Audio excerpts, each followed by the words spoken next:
em estudo, em saber ler. Mas tinha muito medo de falar as coisas, muito medo de perguntar. Então, aí houve uma vez em que eu tinha dúvida, não estava conseguindo fazer um certo tipo de exercício. E a professora, muito paciente, por saber que já tinha repetido várias vezes com ela, então ela foi pegando assim todas as aulas que tinha de português, ela sempre me dava textos para ler para a sala toda. Aí eu ficava com vergonha, assim, tinha medo, muito, né? A gente fica ansioso, fica nervoso, tropeçava muito, sabe? Aí ela falou, tá vendo, não tem bicho nenhum, você sabe ler.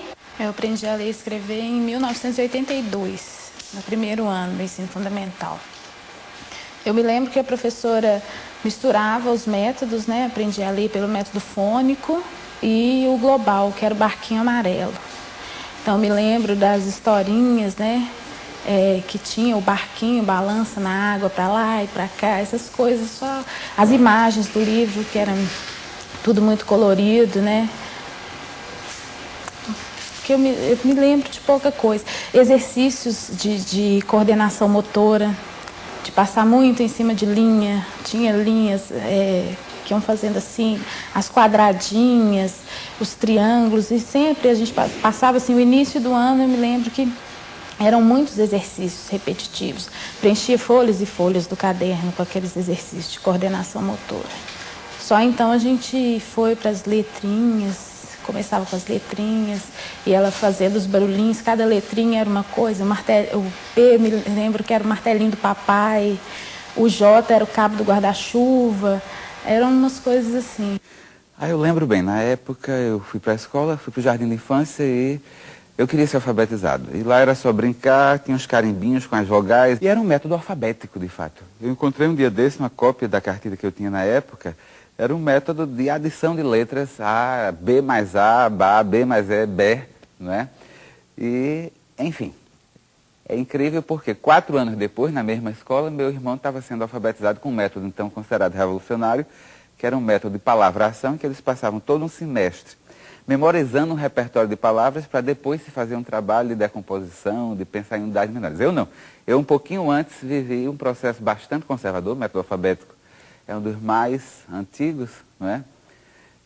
De estar realmente compreendendo a duras penas como é que a coisa funciona, porque tinha que memorizar o nome da letra, somar letra com letra e o aluno que se desse ao trabalho de resolver o problema. Na época que eu aprendi, que eu entrei na escola, não tinha, por exemplo, essa preparação que as crianças têm hoje, de prezinho, né? Eu entrei na escola com quase 7 anos de idade, mas eu me lembro muito bem que foi quando a gente começou a encaixar a letra consoantes, né, com as vogais, então eu comecei a perceber, foi a partir de então que automaticamente a gente vai aprendendo a ler, né? Eu acho que quando eu fui para a escola eu já sabia ler e escrever, pelo menos o básico. Né? E da cartilha da Lili, que é assim, inesquecível, aquela capa e aquelas histórias, aquelas frases. E depois já me lembro, eu acho que eu dou um pulo, que eu já me lembro de mim leitora, mesmo descobrindo livro na garagem da minha casa, e começando a mexer neles, a descobrir histórias, coisas. E aí, acho que daí para frente foi nunca mais parei, né? Eu lembro que eu usei para aprender a ler uma cartilha do Barquinho Amarelo, que era uma cartilha, mas isso está mais relacionado à leitura para mim. Eu tenho a impressão que a gente ia lendo ou relendo a cartilha de tal forma que a gente ia quase que decorando. O Barquinho Amarelo, eu me lembro muito porque era algo que a gente brincava também na rua com barquinho, quando chovia, alguma coisa. Isso me lembrava muito, passava um pouco para a partir da minha experiência. Sobre escrita, eu lembro que eu tive imensa dificuldade de aprender a minha ficha. Era uma ficha que eu tinha o nome da escola, e assim, eu sei que eu passei para o 2º ano sem aprender a ficha direito. Eu me lembro que essas coisas do barquinho, do rio, no livrinho, né, Barquinho Amarelo, eram coisas muito distantes. Eu morava num centro urbano, sempre morei, então aquela coisa de um rio, do barquinho de papel, não tinha nada a ver com o que eu vivenciava. Quando eu fui para a escola, aprender o grupo escolar, aprender a ler e escrever, fui alfabetizada por meio da cartilha Sodré, aquela da famosa lição da pata nada, pata pá, nada ná, né? E me lembro muito bem que isso era uma atividade importante para mim. Era muito importante. Era um exercício de escrita. Havia um período preparatório incipiente ainda, porque eu cursei o primeiro ano do grupo escolar em 1961. Ainda o período preparatório já estava em voga, mas ainda não era tão expandido, porque não tínhamos pré-escola, aprendíamos ali mesmo, né? E era o traçado da letra que interessava em primeiro lugar, que era reforçado por meio de cópias e por meio de ditados. Mas a esse trabalho com o texto, o período inicial, se seguia o momento em que se considerava o aluno alfabetizado. Esse ritual era muito importante. Uma vez alfabetizados, ou seja, tendo aprendido a ler e escrever, nós então tínhamos direito a ler o primeiro livro, que na verdade era o primeiro livro de leitura. Sou da época da cartilha, do ABC. Foi com a cartilha da abelhinha. É isso. Aí tinha o desenho da abelhinha e fazia o A. Aí fazia o sonzinho de acordo com o desenho que tinha na plaquinha.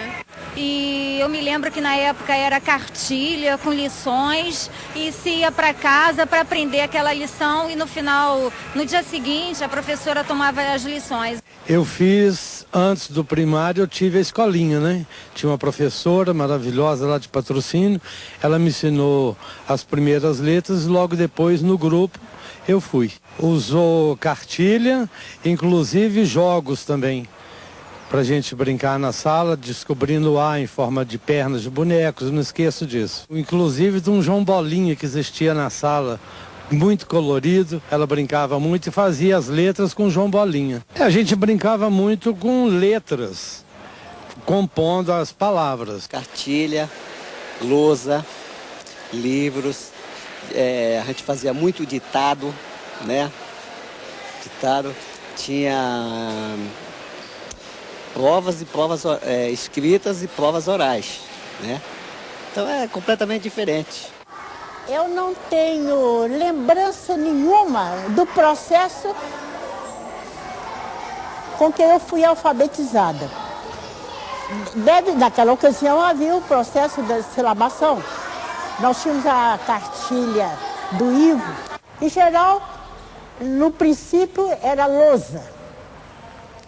Mais tarde os cadernos com lápis. E no grupo a gente aprendia também a escrever com tinta.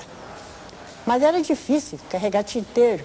Tanto que as carteiras antigas tinham um buraco para pôr tinteiro. Hoje não se usa mais isso, porque tem caneta tinteiro. E tudo hoje é muito mais simples. E caderno era muito usado. Havia, assim, as professoras, nós tínhamos um dever de casa. Ditado, aritmética, muito problema para resolver.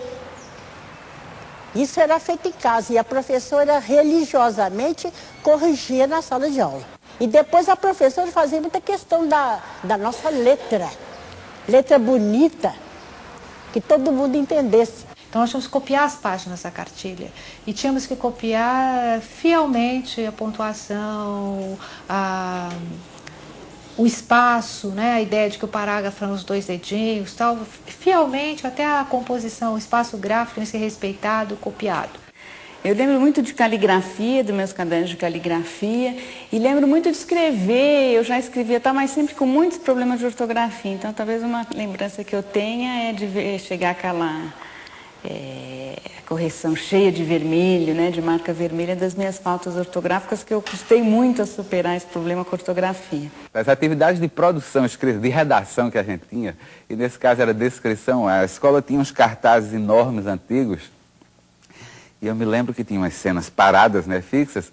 Tinha um que era o converscote, o piquenique, né, uma palavra que é portuguesa, o piquenique. E era uma cena lá de um campo e a gente tinha que ficar descrevendo realmente de uma maneira bastante estática. Eu que vi, esse exercício era um tanto repetido durante as séries iniciais, né? De imagem, assim, de material didático, sala de aula, me vem muito esse conjunto de cartazes que a professora usava para produzir descrições de textos. Eu fui alfabetizada pelo método global naquele livro dos Três Porquinhos, depois a Lili, Lalau e o Lobo. E fui alfabetizada à tinta, que na época eu enxergava. Lembro, assim, que poucas vezes a gente usava recortar sílabas, letras, no mais era escrever. A gente usava muito quadro, porque na época não tinha mimeógrafo, não tinha livros didáticos. Estava começando a surgir nas cartilhas, né? Mas não era mais quadro e giz. Eu me lembro do método, né? Era um método global, era uma cartilha que se chamava Os Três Porquinhos. Lembro muito da primeira lição, que era uma que falava assim: era uma vez, três porquinhos, Palhaço, Palito, Pedrico. E acho que tinha, mas eu acho que isso não é verdade, não. Mas eu não sei se é uma memória inventada, mas eu lembro que tinha uma história de olé, olá, olé, olá, porque quando eu escrevia as primeiras redações, eu sempre terminava também falando olé, olá. Então era o cachorrinho totó. O cachorrinho totó é bonito. Viva o cachorrinho totó, olé, olá, olé, olá. Não sei por que eu inventei isso. Então, a professora se chamava Dona Ifigenia, e eu me lembro muito dos cartazes, porque o método global ele é todo a partir de cartazes, e do pré-livro, que é uma espécie de... A gente vai recebendo folhas, vai juntando, e ao final do período de alfabetização, a gente amarra aquilo fazendo um livro de verdade. E os meninos eram, como sempre, com uma fita azul e as meninas com uma fita cor-de-rosa. Dos materiais que eu lembro, a gente tinha assim uma cartilha, mas a gente conhecia mais como pré-livro. E esse pré-livro, eu me lembro que eu ficava um pouco intrigada com o título dele, que era Meninos Travessos. Eu não sabia muito bem o que era travesso, não entendia muito bem essa palavra, achava uma palavra difícil, a gente brincava, fazia jogo travesso, travesseiro, então não entendia muito. Mas a história desse pré-livro girava em torno de 3 personagens, que eram o Fernando, Benedita e Silvinha. E hoje eu sei que eu aprendi a ler e escrever pelo método global, que eram histórias, né, que eu apresentava com as lições com o sentido completo, cada lição girando em torno desses personagens.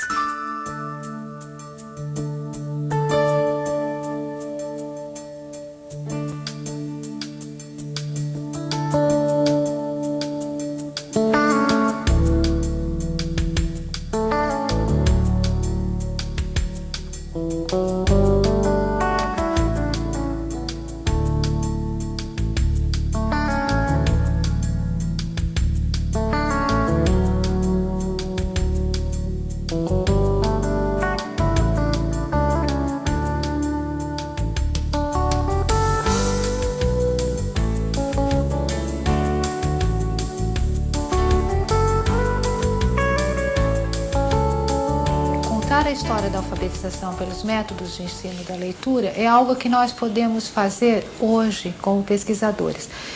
De fato, ensinar a ler e a escrever sempre foi uma questão de método. Por isso os métodos nos ajudam a pensar como foi esse ensino.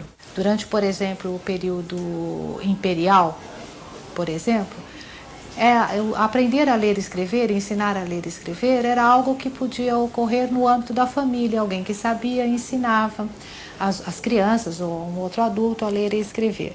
Mas à medida que foram se depurando e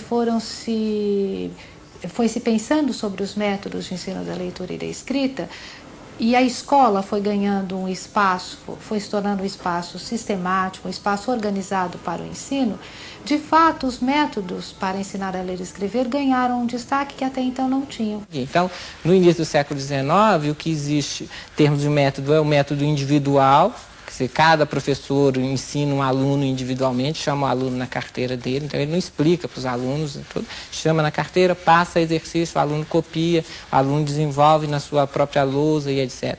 No início do século XIX ainda começa a organizar um outro método, que é o método mútuo. É um método que tem esse nome porque os alunos se ajudam mutuamente, né? Ou chama também monitorial, que é o professor, com o auxílio dos alunos, organiza o ensino. E o ensino da escrita e da leitura, por exemplo, ele é dividido em várias etapas. Tem aqueles alunos que estão aprendendo as primeiras letras e tem aqueles alunos que já sabem as letras impressas e depois tem que aprender letras manuscritas. E para então aprender e ensinar essas práticas, os métodos e a escola se organizam de uma maneira tal que, digamos, podemos dizer que a história da alfabetização está diretamente relacionada com a história da escola e com a metodização do ensino da leitura e da escrita. Há outros modos de contar essa história da alfabetização? Sim, desde que se entenda a alfabetização não como apenas uma atividade escolarizada, mas no âmbito da escola é de fato uma questão dos métodos de ensino. E para completar, eu diria que por ser uma questão de método de ensino e por ter que ser ensinada sistematicamente, as questões relativas à alfabetização ficaram para nós registradas por meio das cartilhas de alfabetização, porque nas cartilhas acabou se condensando o método escolhido pelo autor para ensinar a ler e a escrever. Então é também uma questão de métodos e, por outro lado, é também uma questão relativa às cartilhas de alfabetização. O que é o trabalho de alfabetização na trajetória brasileira é muito marcado por essa discussão de quais são os métodos, os materiais adequados ou mais eficientes na hora de se alfabetizar, não é?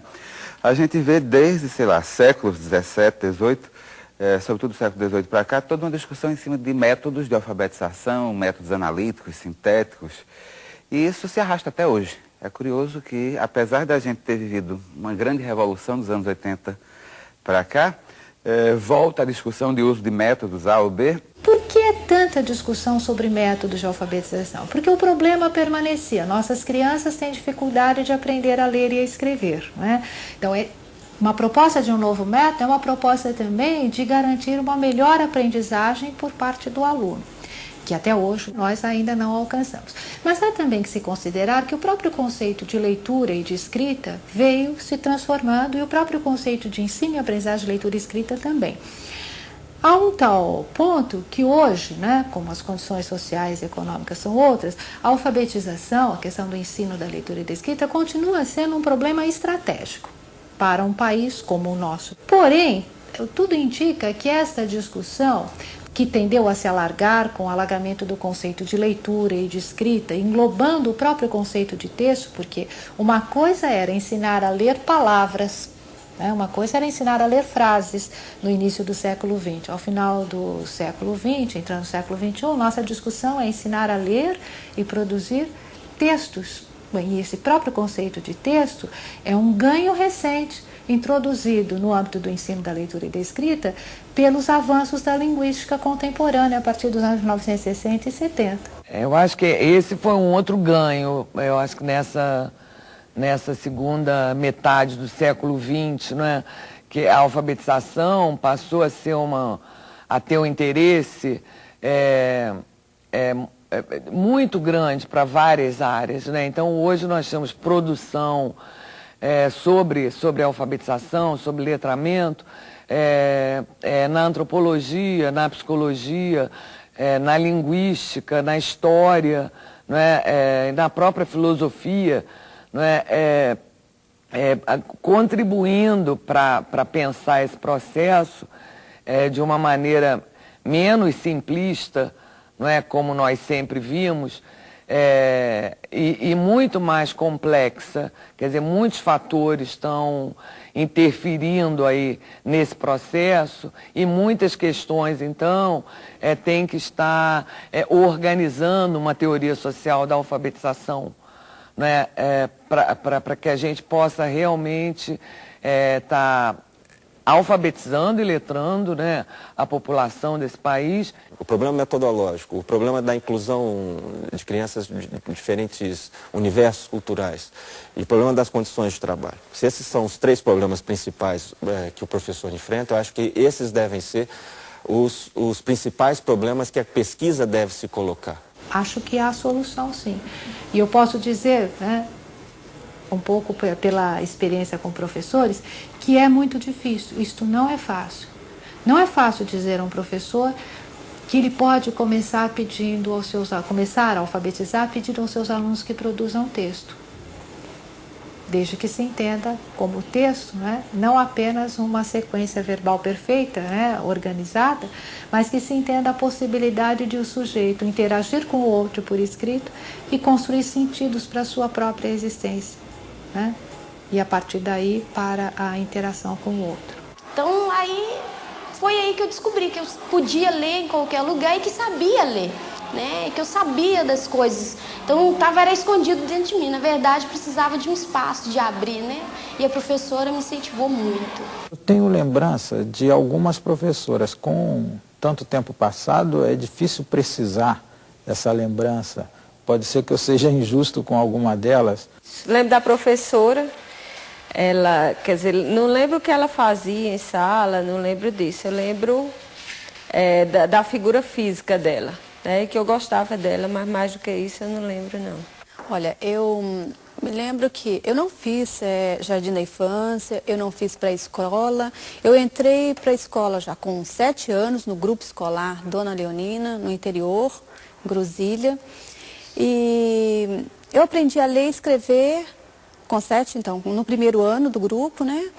E me lembro bem da minha professora, Dona Cecília. Foi com ela que eu aprendi a ler e escrever. Era brava, chamava Dona Nelcina, era tipo professora do interior, né? Que quebrava até régua na cabeça da gente. Ela era muito brava. Eu não me lembro muito das aulas, nem das professoras. Eu lembro das professoras, das atividades, não. Lembro dos cartazes. Eles ficaram assim, bem fortes na minha mente. Tanto a história, né, dos 3 porquinhos, quanto da Lili. Então, eu lembro muito dos cartazes. Por isso eu imagino que eu deveria ter copiado eles muitas vezes, né? Deve ter sido muito explorado. Mas das aulas em si, eu não lembro, não. Lembro de colegas, lembro de gostar de estar na escola. Como é que eu aprendi? A professora minha,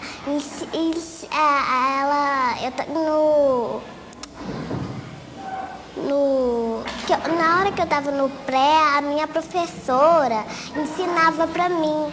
Aí, os outros tudo sabia, menos eu. Ela foi lá e passou no quadro pra gente copiar uma historinha. Aí a gente copiou no nosso caderno. E como é que eu escrevia? Eu escrevia pra ela as coisas que ela mandava escrever o título da historinha no papelzinho pra ela, menos no meu caderno, que é o meu caderno de estudar. E, né, fazer historinha, essas coisas assim. Aí a gente foi lá, como eu aprendi, eu passei. Aí depois eu fui lá e aprendi essas coisas.